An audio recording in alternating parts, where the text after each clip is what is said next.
Hello, everyone, and welcome back to the show. This is Reservations, and I am Jeremy Blair. And I'm Rain Whalen. Still didn't have a bit planned.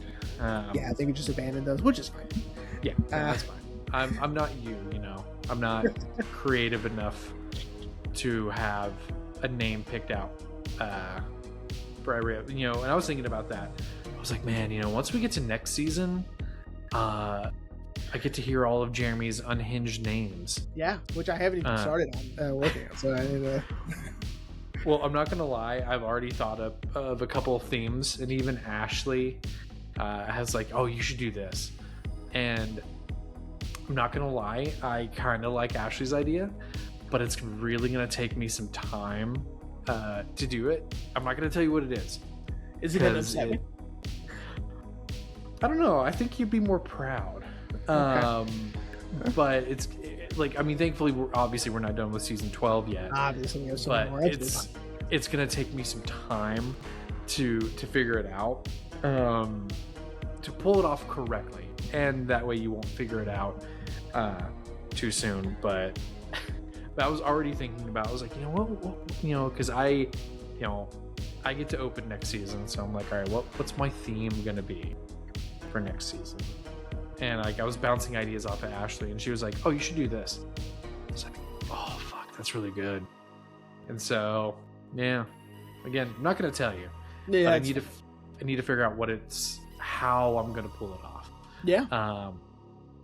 But anyway, yeah, man. So what you been up to lately? Oh, nothing much. I've been, in terms of like what I'm watching, I am watching a couple of things right now. I'm watching the X-Files, of course. Nice. And I'm watching Attack on Titan. Hell yeah. Yeah, I'm 14 episodes into that. It's super fun, entertaining. It gets a little anime-y, every once in a while. With the traditional, like, over-exaggerated emotions and, like, whatever. Yeah. But overall, it's great. Yeah. Man. We were talking off mic how I accidentally gave you the wrong impression that I have finished Attack on Titan. I've never finished it. I told you how far I was, and you're like, yeah, I haven't made it that far. I'm like, that's great. How am I further along than you? But no, like, even some of my coworkers give me a hard time. Like one of my coworkers, she was like, yeah, like, we were teamsing. She's like, yeah, have you caught up on AOT? And AOT? I was like, oh, yeah. I was like, what? And she was like, yeah, have you caught up on AOT? I'm like, what's...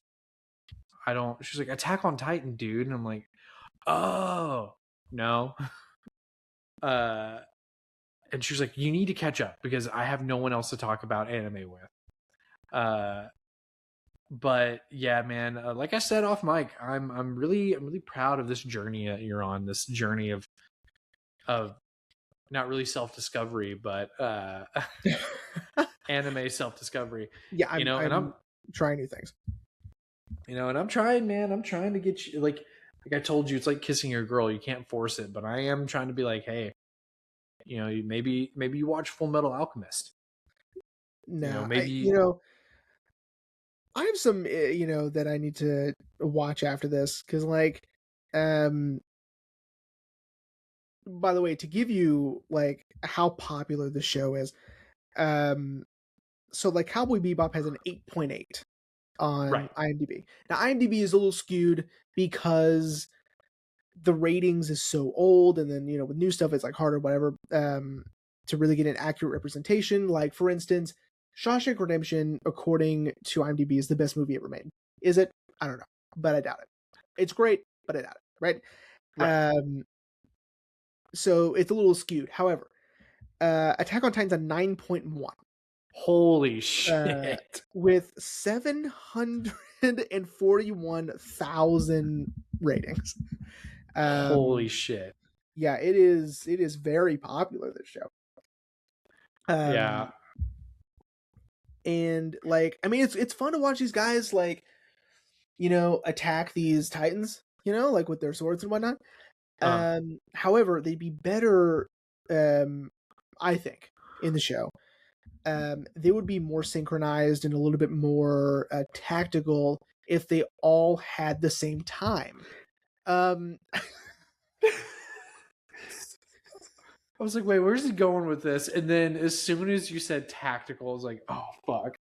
if they all could just synchronize their watches, like freestyle watches, right here, Right? like if you could just do that, then I think they would, it would only be like a half a season long because then they would just win. Let me ask you this: would freestyle help the few times when they are knocked into water? Absolutely, they would. 300 feet of water resistance. These things are, straps are waterproof. I mean, it is. I've been in the pool, the lake, everywhere with this thing. Yeah, it's red. So, freestyle USA.com, use Reservo 7 for 10% off at checkout. Dude, that was. I have to give you props, man. That was Thanks, so man. good. Because like I didn't know where you were going with it, but as soon as you said tactical, I was like, I mean, like, yeah, they have to be tactical, but what does that have to do with anything? Yeah. That was good. That was good. I saw my mom this weekend. She had her freestyle band on her Nice. Apple Watch. So, or you're like, thanks for the kashish, mom. yeah, thanks for the kashish. And then I asked Dad. I go, huh, Dad, is that waterproof? What you got going on there? He's got a really nice Timex. It's an Expedition. It's nice. But he goes, yeah, I looked through them. It's not for me. I go, all right. He said, and I quote, he did say, he goes, that's for the cool people, not cool. So, and I'm like, he is cool though, I was about to say, I'm like, your dad is cool. Who else has sat through August Underground? I was about to say, your dad was going through his own journey of self-discovery through snuff films. Oh, Jesus. Yeah, that was a harrowing time. And he might get back to it. I don't know. Like, there's always, like, he's always watching stuff and, like, and we've talked about it before, because, like, he has so much time to do so. He's not retired. However, his schedule is so that he gets home kind of early in the day. And so he just sits in the garage and watches movies. I mean, that's what he does. And so because of that, he's not as selective. So he'd be like, what's this? Who cares? He'll just turn it on. Where me, I'm like, do I want to watch that as bad as I thought I did? Yeah. I was like, maybe I'll wait, or maybe I'll do some, but yeah, he'll just watch anything. So it's a lot of fun. Mostly just cheesy bad horror movies, but there's, I don't know. He's nuts, man. Dude, sorry, man. You saying cheesy horror films? I meant to say this when I talked about going to Comic-Con. There was this booth there that had blind B horror movie like boxes. Oh, cool. Like, I say boxes. It was literally like a kind of, I don't know if you've seen them, those blind dates with a book kind of thing.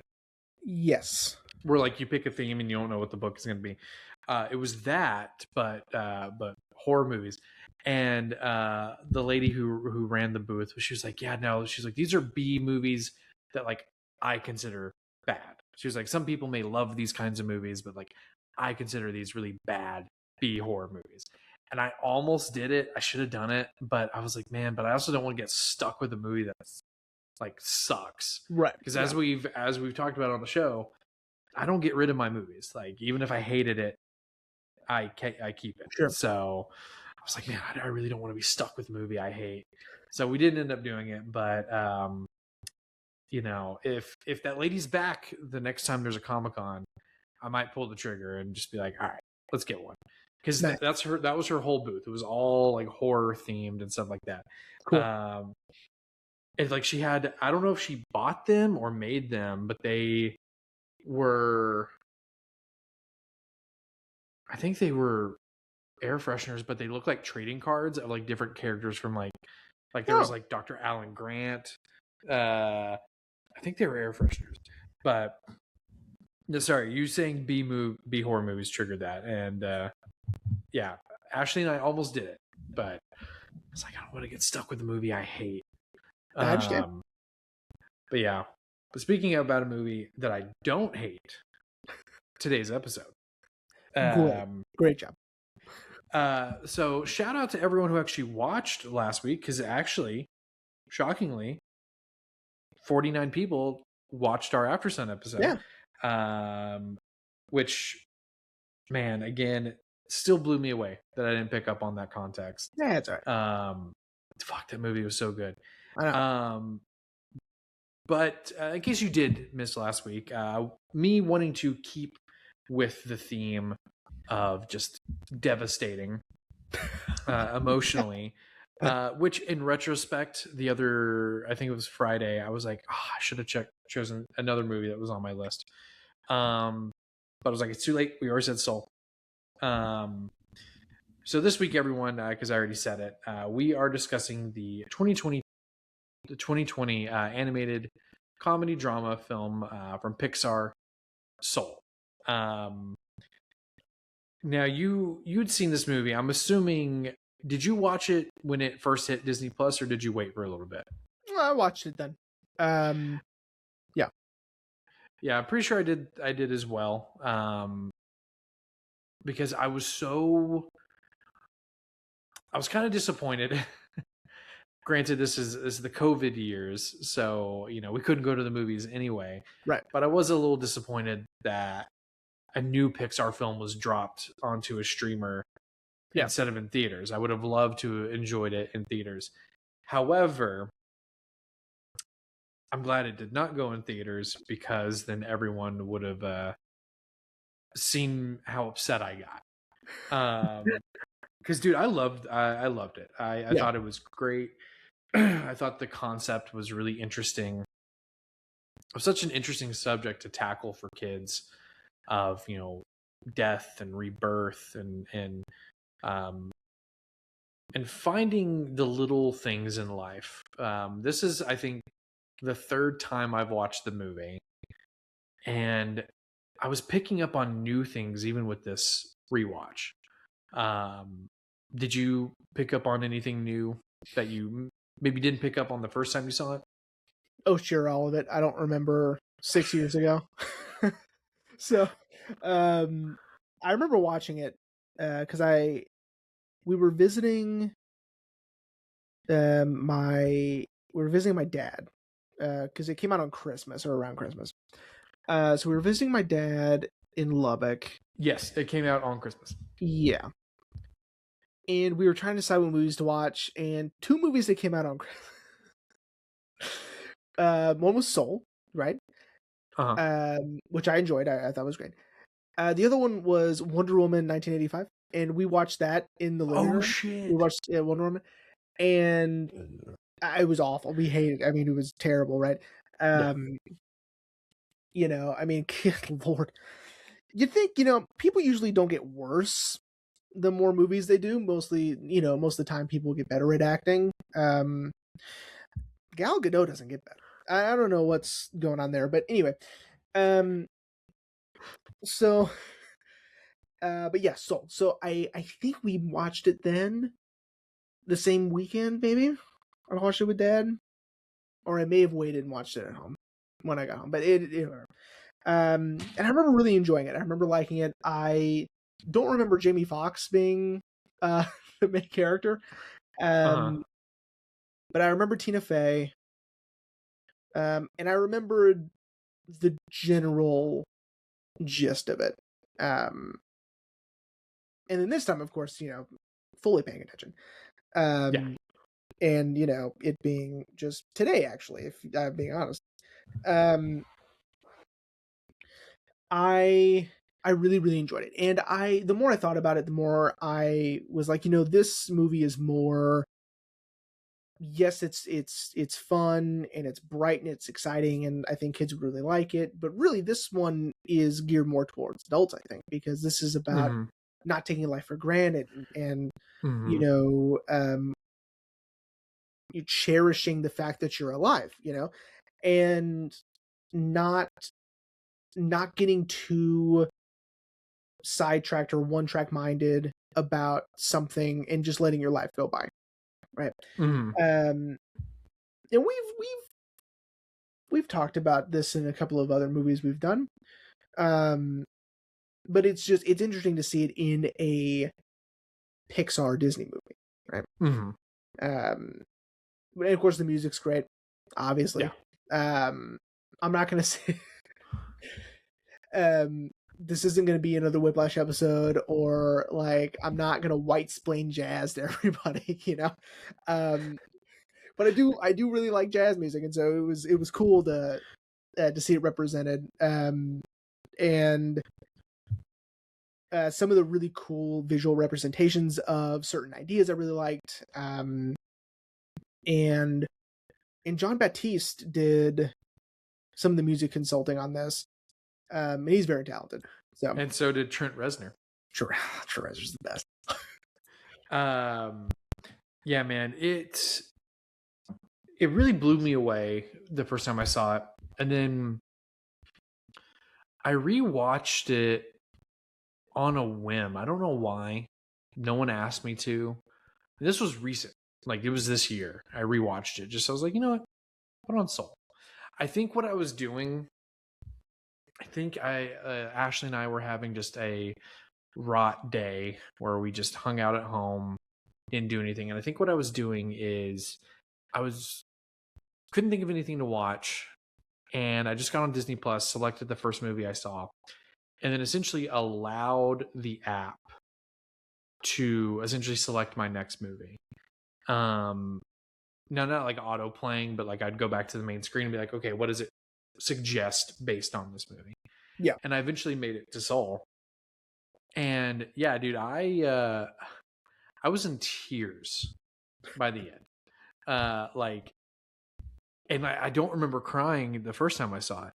And then yeah, rewatching it, like I felt a little weepy again. Just because again, I think the story is so emotionally resonant. You're right, with I would say more adults than kids, but it's also, you know, I think Pixar is really trying to tell a story that kids could also kind of maybe relate to in a way. I don't think a lot of the concepts they understood, but maybe you could open the door for an interest, you know, a mature conversation for parents to have with their kid. But God, yeah, I was just so blown away on that second rewatch, and I'm still blown away.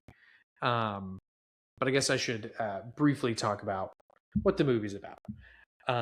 Then we can dive into everything. So Soul follows Joe Gardner, voiced by Jamie Foxx. He's a is it middle school or high school? Middle school. Middle school part-time band teacher. And he kind of feels like his life is going nowhere. He aspires to be a jazz pianist in a jazz band, or at least just a famous jazz pianist. And one day his luck changes when a former student calls him to audition for Dorothea Williams, who is a, I guess, famous. I mean, it's implied that she's famous, well, like more well known outside of New York. Famous jazz saxophonist. And the audition goes great. Joe gets the part. And right as soon as he's going home to get ready, he suddenly dies by falling into a manhole. The rest of the story takes place in the Great Before, which is kind of like where, as the movie suggests, where souls are born and where they get their personalities, and eventually are assigned a mentor to find their spark to where they can complete their transition and then go to Earth and be born. Joe lies because he's not ready to die and is paired with 22, voiced by Tina Fey. And 22, as it's implied, has been there.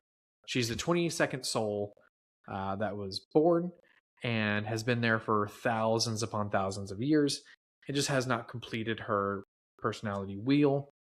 Some interdimensional soul shenanigans take place, and Joe and 22 are sent back to Earth, but 22 in Joe's body and Joe's soul in a cat's body, named Mr. Mins. And through this, 22 actually gets to experience life for real, because she says she hates Earth, she doesn't want to live, and she finds joy in things that Joe was taking for granted, like, the simple act of having a conversation with his barber, enjoying, just walking down the street, and just these little things. Joe and 22 are pulled back into the Great Before, where 22 has completed her wheel and is able to go to Earth and be born. Joe is able to get his life back and promises the Jerrys, which I haven't talked about the Jerrys, but we'll get there. Promises the Jerrys that he will live his life to the fullest and not take it for granted. And that's Soul. I yada-yada'd over a lot, but like the Jerrys. I just have to touch on that real quick. The Jerrys make me laugh harder than anything because they're so just matter of fact about everything. And then, of course, there's Terry, which cracks me up that they're all named Jerry, but the person in charge of the counting of all the souls going to the great beyond is named Terry. It's just so funny. And of course, I'm very disappointed in myself. I didn't realize a lot of the voice actors who voice the Jerrys, Richard Adewale being one of them, and then Rachel House, for those of you who have seen Thor Ragnarok, she's Topaz, Jeff Goldblum's right-hand woman. She voices Terry, and it's just, I don't know why that makes me laugh, but it just makes me laugh that all the I guess representations of angels are all named Jerry. Yeah. It's so funny. Except Terry. Except for Terry. Yeah. Who's in charge of the counting. Right. But I'm going to be real. There's a lot of voice actors I never realized were in this movie. Like Graham Norton. Yeah. I always thought what's his character's name? Moonwind. Moonwind. I always thought he was well, not Graham Norton. I didn't know who I thought it was. And then today I was just kind of, doing my research, and I was like, oh my God, it was Graham Norton. I should have known that. The whole time. The whole time. But yeah, so where I think I really want to begin is, I guess, the character of Joe. Because I did read today that Joe initially was not meant to be the main character. Right. The main character was meant to be 22. But just like with, I'm going to use another animated Disney film that changed its main character, Zootopia. Initially Nick Wilde was going to be the main character, and then they switched it to Judy. I do find it interesting that 22 was initially going to be the main character, and then they switched it to Joe. And I find it interesting, not in a bad way, but in a good way, because we need to see Joe essentially taking his life for granted until we're introduced to 22, who's never really had a life and doesn't really know what it's like to live. And then that's why, when we get to see her living her life through Joe, it's much more impactful, and she gets it, Yeah. No, I agree. I think that for the story to work the way that they wanted it to, I think that for 22 to be the main focus, I think that would have been misguided, because you're right. We need to see Joe live. We need to have an understanding of who Joe is before he goes. into the great before. And then when he's paired up as a mentor for 22, they go to the person where he's pretending to be, but then they go to Joe's actual like life represented in museum form. Mm-hmm. And it's very dull and boring, and him not striving to be his best self, him sort of going through the motions, just waiting for something to happen. Um, and I don't, if I remember correctly, I don't even think Joe picks up on that quite as much. 22 does, but she mentions Yeah. exploring. Um, but yeah, I mean, and then to have 22 have true life experience through Joe's perspective in his body, um, is important, of course, to her character development, realizing that life is something worth having and that it could be a joyous experience, if you let it, right? Mm-hmm. Um, so yeah, I think Joe, it was right for Joe, obviously, to be the main character. And of course, they figured that out, you know. Yeah.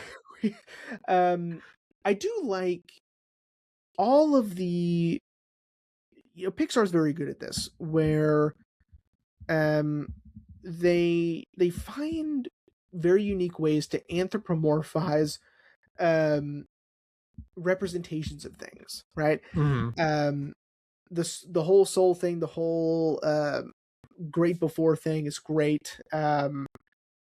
How they get their personalities, that's super fun and creative, and the idea of the Jerrys is fun. Yeah.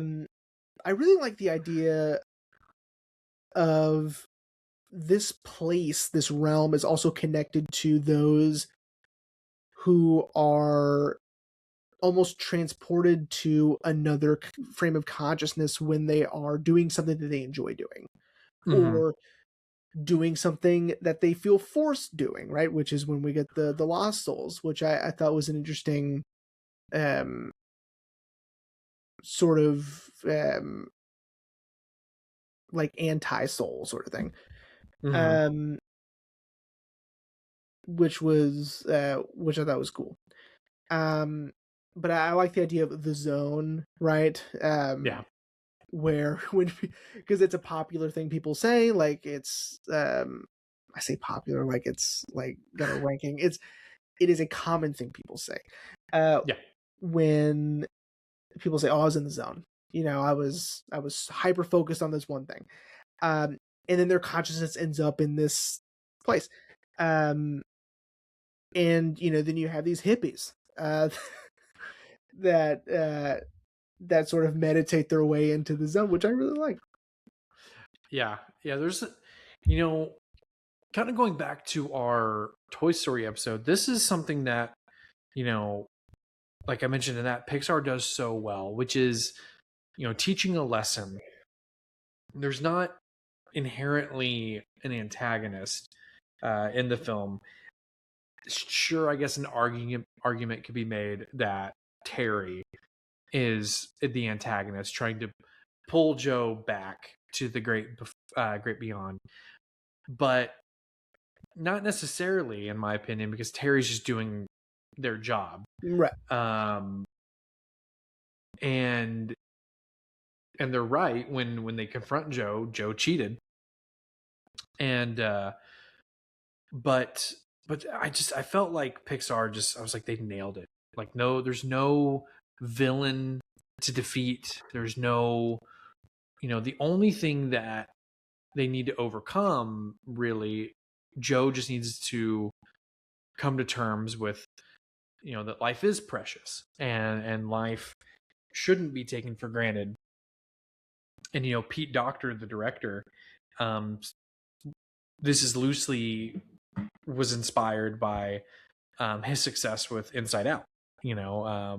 Inside Out was this huge critical and commercial success, not only for Disney but for Pixar, and for him as the director. And he was sort of having an existential crisis of, okay, so what now? Like, I did it. What now? Yeah. And, we see that with Joe after he gets to play the gig with Dorothea Williams. He tells her, like, this is something that he's wanted his whole life. And now that he's got it, he's just worried what is there after this. Right. And the lesson really is for Joe just to keep living, go back, like Dorothea says, come back and we do it all again tomorrow.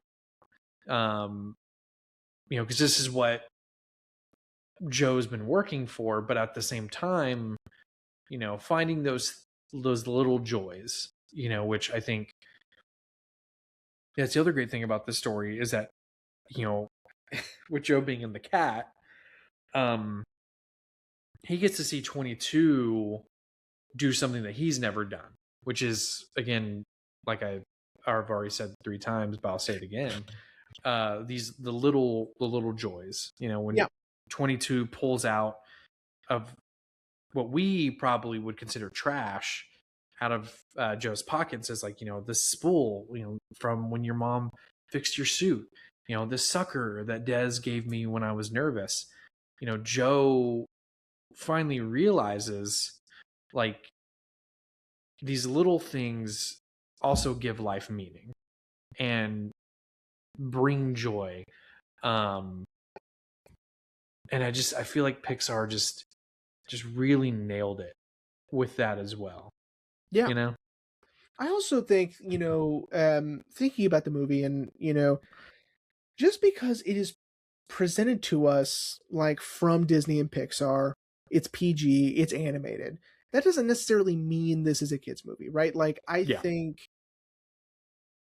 like I think that this film is for adults, right? I do really genuinely think that. I think that it's a family movie, like your whole family can be there and we can all watch it together, um but I also feel like just because it's these things doesn't necessarily equal that it's for this specific demographic, because Right. in nowhere did it say it is, right? I think Yeah. that, um, just because it looks like this doesn't mean it is this.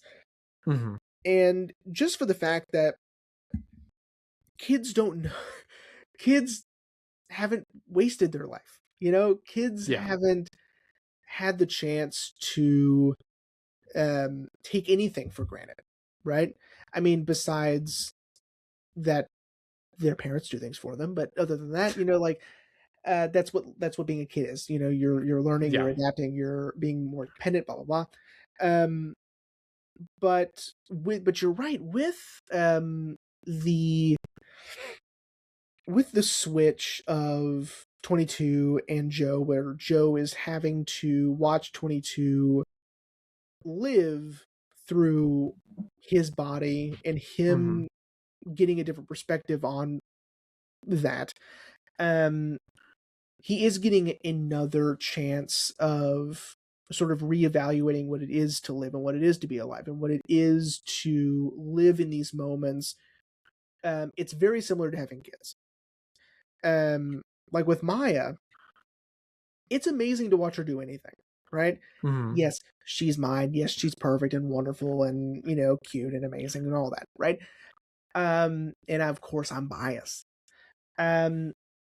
But like watching her discover something, it's like you're seeing it for the first time. Mm-hmm. It's like, to put it in a different perspective for those who don't have children. It's like when you've seen a movie 1,000 times and you show it to a friend that's never seen it. You're sort of watching the movie the way, and you're imagining the way they're watching it, right? You're discovering it through a different perspective, through a different lens, right? And Right. that's what this movie's doing. It's trying, like, Joe is, and he says it several times when he's the cat, which, I mean, listen, did it become a different movie than I thought it was going to be? Yes. When they did a little body switching thing in the middle, it's fine. Not a big deal. Different than what I thought, but it's fine. Yeah. He keeps saying, like, to 22, like, "Hey, like, don't get distracted. It's just this," or "It's just a subway. Like, I ride it every day," right? Mm-hmm. Or "It's just a street musician. Who cares?" Right? Well, someone who's never experienced these things think that they're fascinating, right? Mm-hmm.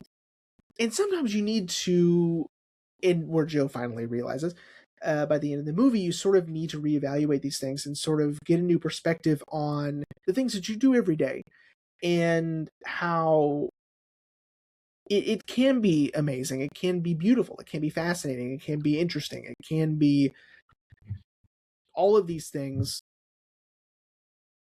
And I want to put a little caveat on this where it's sort of like, because I don't want to imply that, or this movie should not imply that anybody can do this, right? Anybody can get a new perspective on their situation and make it way better, right? Yeah. Um, but in Joe's specific case, um, he really was just living in this monochrome, black and white world, really. Mm-hmm. Um, and he needed 22 to show him that it can be in Technicolor. I like that. Nice. I like. Yeah. I like that. I like that metaphor. That's a good metaphor, man. Nice. Yeah. No. I fully agree. They, as much as 22. I think a lot of her personality comes from really being scared. Uh-huh. We kind of see that, especially towards the end of the film when she becomes a lost soul. Sorry, my Uh, producer is knocking on the door. Let's see. Sweetie? Hi, sweetie.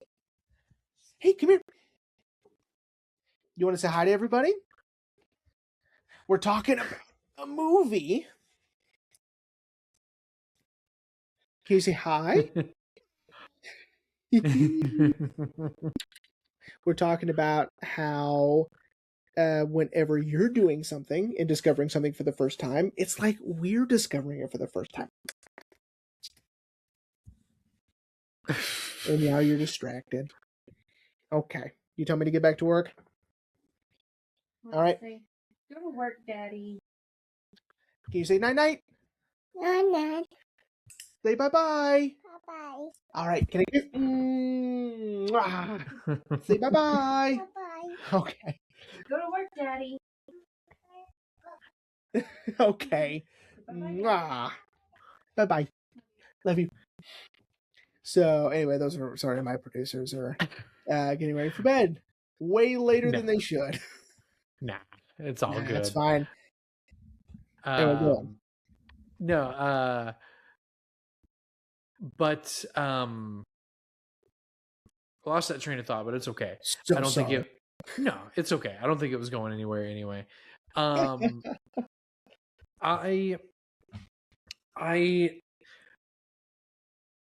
going back. Oh no, I remember. I do remember. That that 22. I think it a lot of it came from fear.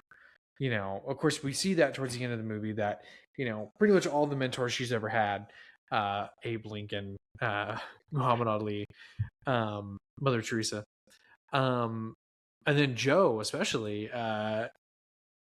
they really made her feel like she couldn't do it. That she was never going to be good enough.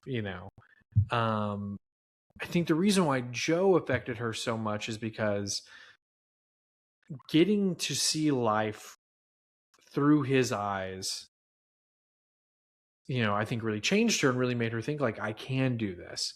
And then of course Joe pretty much at every turn, like you mentioned, being like, oh, that's just regular old living. Like I think it made her realize maybe I really can't do this. But of course, as Joe learns, it's that she is ready. That's why her badge filled in. I especially love the moment, almost sort of like it's happening in 22's head, of that moment of them on the stoop, and Joe is still the cat, but he says, like, "Are you ready? You know, are you ready to live?" And it's just it's so sweet, and it's so, loving, but it is, living life is scary, and I think that's something that the film really conveys really well, that life is scary, and things could happen. A dream may not work out. Something you liked may go away, or maybe you may discover new. Life is scary, and I really think the film does that really well. And I think, again, to your point, for adults, some adults become really complacent in their life. Joe, is the perfect example of that. Since he was, before he gets a call from Curly, which also never knew that was Questlove.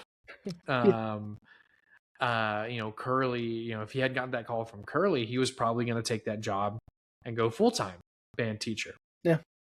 So Joe obviously had become really complacent in his life. And I think the film is, again, like I said, to your point of this film being for adults, the film's telling them, like, hey, it's okay. Life is scary, but that's fine. That's what makes it worth it. Yeah, and I think the film also makes a specific distinction between passion and purpose, right? Mm-hmm. Because where Joe believes that his passion is his purpose, right, is to play music. Mm-hmm. And he sort of gets the idea that might maybe not be the case when he's talking to the barber. I forgot the barber's name. Des. Thank you. Where Des is like, yeah, I wanted to be a veterinarian, but couldn't afford it, and so I went to, cosmetology school. But it seems as if he was born for it because he's so good at it, and he seems so happy and passionate about it. And really, it's just because that was what he needed to do to provide and to support his family, right? And yeah, of course he enjoys it, but it wasn't his original, what you would think, purpose, right? His original purpose was to be a veterinarian. But of course things change, and that's life, right? That's what happens. And Joe has to navigate that. Just because he's so passionate about this one thing does not mean that is his single purpose in life, right? Maybe the purpose of life is to enjoy it while you can and find the joy in the mundane and the everyday. Even that if it's not music. Or whatever your passion is. Again, passion and purpose are two separate things. Like with Dez's, his purpose was to keep his family healthy, right? To find ways to pay for treatment for his daughter, no matter what it took. And it ended up being just fine because he really enjoys his job. He loves talking with folks, and I think that's a really important lesson that some people need to hear. And again, these are like really these are complex ideas and themes that are being presented in this movie. And again, it's Disney and Pixar. I think that's really cool. Yeah. To piggyback on what you just said, there's that line that Jerry says to Joe, towards the end of the movie, and I have it pulled up. I didn't just know it off the dome. A spark isn't the soul's purpose. Oh, you mentors and your passions, your purposes, your meanings of life. So basic. Which, Jerry was even telling Joe there, like, hey, like what you just said, there is a difference between purpose and passion. Yeah. And what gives your life meaning, which is, I think what Jerry was trying to say is that, like, anything and give your life meaning. Right. Yeah. Now, I feel like we haven't talked about something like this in a film in a while. I think another reason why I really love this film is how it's presented. Shout out to Kemp Powers for essentially rewriting the entire script. Apparently he was brought on just like to consult on it, and started doing like a ton of rewrites, and then eventually got promoted to co-director. And I think without Kemp Powers' input, I don't think we would have gotten the movie that we did get. And also John Bastille. I should not take away John Baptiste contributions, because without him, Joe would have kind of been very unlikable.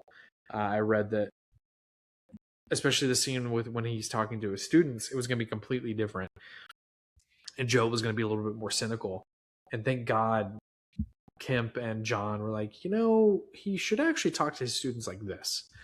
But I love that Pixar did something really different with this film, and that is presenting the real world. In most Pixar films, the implication is, and I know there's theories out there that much like a cinematic universe, all the Pixar films, are all existing in the same universe. But I feel like Soul is kind of the outlier. Soul and Inside Out are kind of the outliers in that they're sort of taking place in the real world.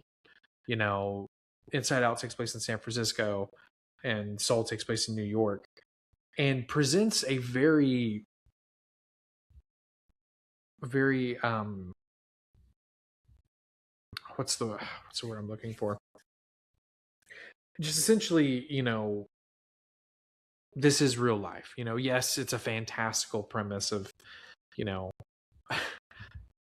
Joe's soul going to meeting other souls and then coming back to Earth and being in a cat body. Yes, that's fantastical, but it's still being presented in a very, very real way, and not too overly animated as most animated films are. Not too cartoony.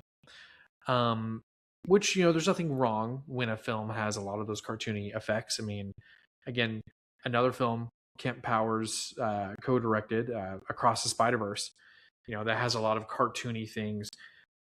But this film, I really love that Pixar sort of grounded it really in the realism. And again, I think that's no small feat to say that if it wasn't for John Baptiste or Kemp Powers, I don't think the film would have this sort of grounded realism to it. And again, I think that's also due to the fact that this is the first Pixar movie, and I think so far only Pixar movie that has an African American lead character. Yeah. And really celebrates the culture. I think, and even I read today that Pete Docter was like, we really took that into consideration, that we did not want any black character to look, I'll just say it, essentially too racist.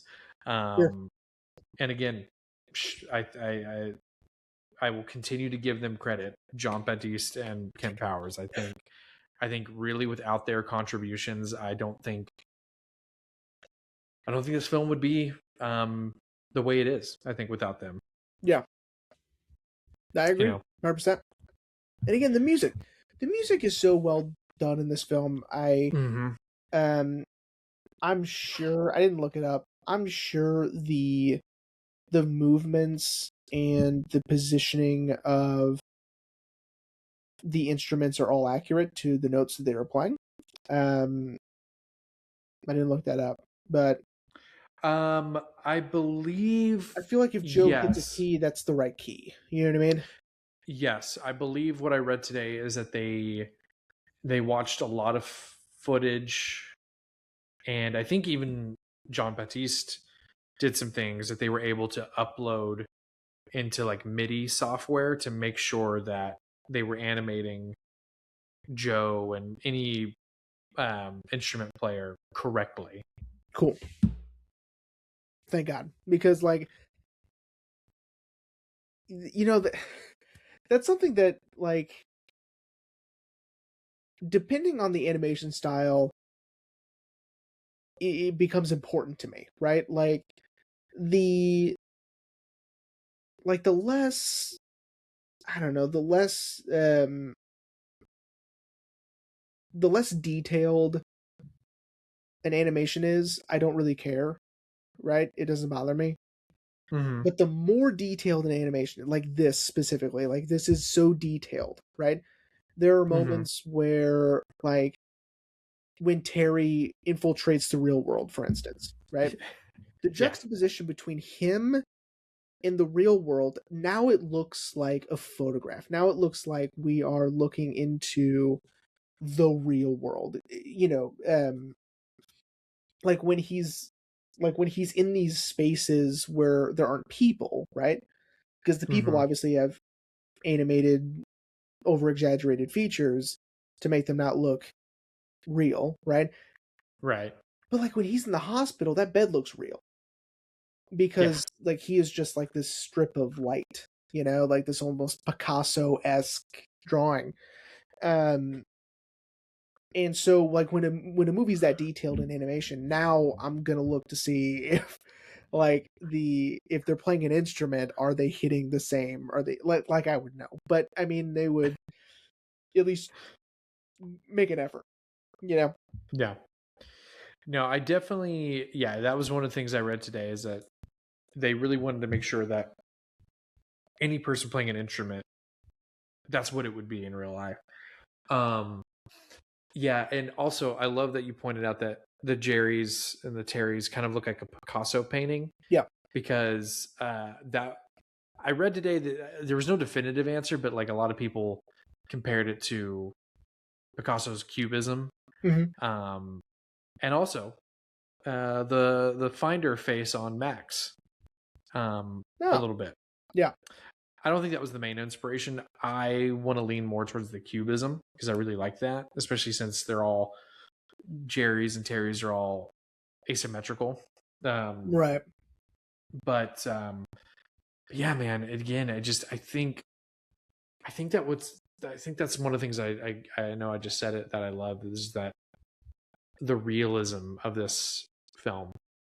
Just it doesn't feel like any other Pixar movie.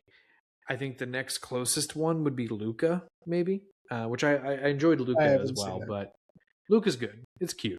Also, a Pixar movie that doesn't have an antagonist that needs to be overcome. You know, Yeah.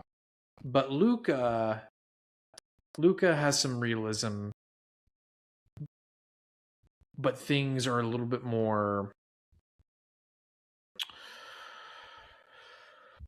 That's when Pixar was kind of experimenting with a different type of animation, a little bit more rounded animation. Like most of all the characters are rounded, like in shape of like their head and stuff like that. Uh-huh.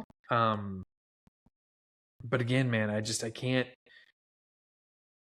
fathom like them doing this in any other style. Like think of Soul in like the style of like Monsters Inc. Maybe, you know. I just, Sure. I love that it's so grounded, and so real. Yeah. While simultaneously being an animated film, Yeah. it's. I have nothing to compare it to because, like I said, even they haven't. Again, maybe Luca was a stretch. Maybe I should have gone with Brave because Brave has at least a little bit more realistic premise as well. Yeah. I don't know. I haven't seen it, but You haven't seen Brave? Oh, no. dude, Brave is great. Okay. I believe you. It's a lot of fun. But yeah, man, I kind of don't have anything else to add. Except for maybe Moonwind also makes me laugh. Again, and not knowing that was Graham Norton. Yeah, he's great. Now it makes it even funnier. Yeah, Graham Norton. Yeah, Graham Norton's great. And what a choice to play a hippie sign thrower, Graham Norton. But now that I know it's Graham Norton, no one better than him. Yeah, he's great. With that being said, buddy, and shockingly, this movie has Tina Fey in it. Are you ready to wrap up? Yes. Yeah, Tina Fey's in it. Anyway, yeah, he's great. I love Tina Fey. So do I. She also, I forgot to mention, I guess oops, I forgot. Haven't done one of those in a while. Yeah. She helped write 22 as well. Oh, nice. But yeah, no, I love the movie, man. I think it's just fantastic. It's so wholesome while simultaneously being so heartbreaking. Again, I teared up at it's always the scene when Joe's playing the piano and he's remembering moments from his life. I teared up again. Yeah. Because it's so good and it's so beautiful. And the messaging is so simple. Just enjoy life. Don't take it for granted, Yeah.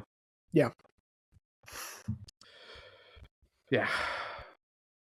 Well, that being said, buddy, so I asked you before we got started if you had next week's episode picked out. Did you have next week's episode picked out? No.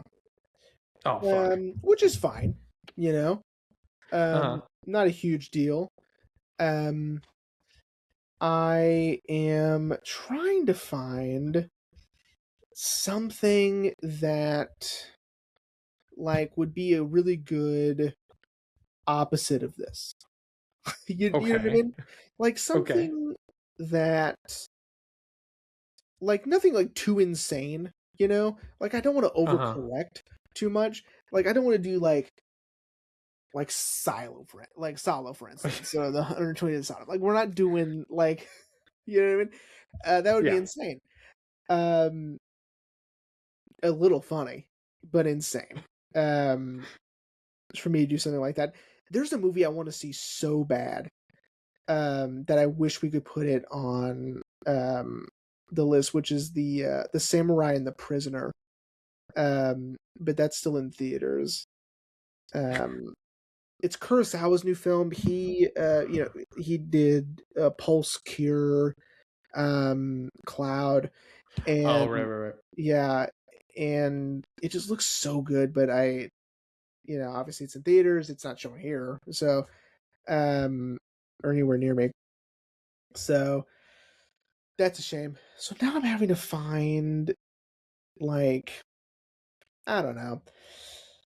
It's hard to because I didn't think about it before. That's mainly what it is. It's only hard because I didn't prepare. So that's like saying, dude, that test was really hard. It's yeah, it's because you've never taken this class before. It's yeah, I know, but it's my first day. I know, but it's hard. That algebra test was hard, man. What are you talking about? This is psychology. It's oh.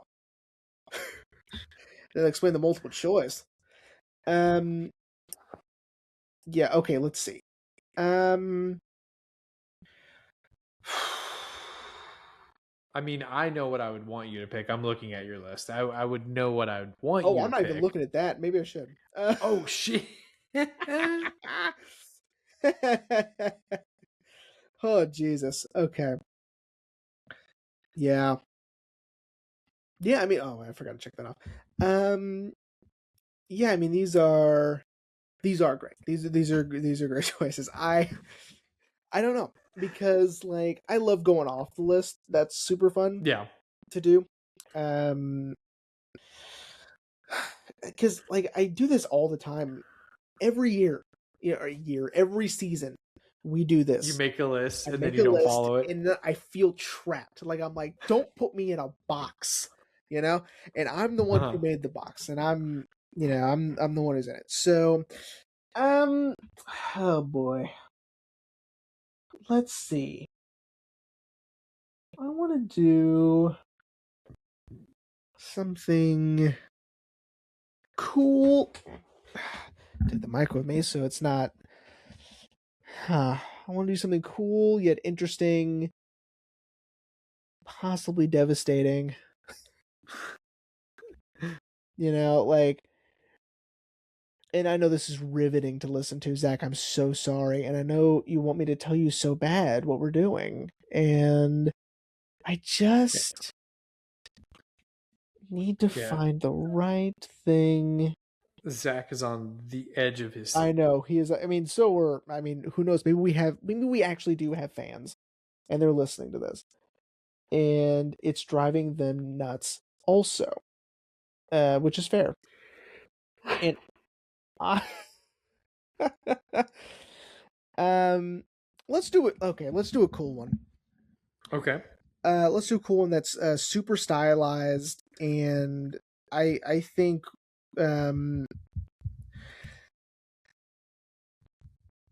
is just one of the most interesting looking movies, while simultaneously being very good and very not only entertaining but cerebral as well. So next week we are going to do Peter Greenway's The Cook, the Thief, His Wife, and Her Lover. Oh shit, dude, this is one that's been sort of in the making. I know, because I always want to do it, and then I talk myself out of it, or I can't find the DVDs in time or whatever. But I have it now, so yeah. So we're gonna do The Cook, the Thief, His Wife, and Her Lover. It's Helen Mirren. Holy Jesus, she's incredible. Michael Gambon, Tim Roth. This movie is incredible. And when you watch it, you're when it's gonna do this thing several times throughout the movie. The first time it happens, it's gonna blow your mind. Okay. And it's just gonna keep happening, and you're gonna be like, what is going on? And I can't wait for you to experience that. Cool. Yeah, I remember you had put this on a list a couple seasons ago. I did. And I remember almost instantly, I think that was season 10, I think maybe you put that on. And I remember, I think the first episode we did, you told me, I think right before we got started, you're like, yeah, we're not doing that one. I can't find it. You'll never find it. So we're not doing that one. I was like, oh, okay, heard. Cool. But I guess now I gotta find it. Now you gotta find it. I don't care anymore. So sorry. That's fine. It's part of it's part of the adventure. That's right. Because it is not on it's not on Apple TV. You won't be able to find it there. I don't know. I'm so sorry. It's fine.